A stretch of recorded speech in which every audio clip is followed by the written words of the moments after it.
Pinupuri ka namin, O Diyos, Ama, Anak, at Espiritu Santo. Salamat, Ama, na ibinigay mo sa amin si Jesus na iyong anak, na namatay para sa aming kasalanan. Iyong muling binuhay, iniakyat at iniluklok sa iyong kanan sa langit. Salamat na ibinigay mo sa amin ang iyong banal na Espiritu at sa pamamagitan niya ay ibinuhos mo ang iyong pag-ibig sa aming puso.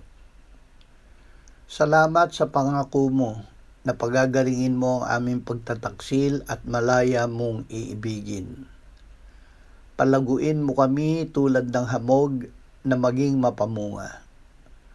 Manatili kami sa iyong lilim upang kami ay mamukadkad at ang aming bango ay iyong kalugdan. Amen.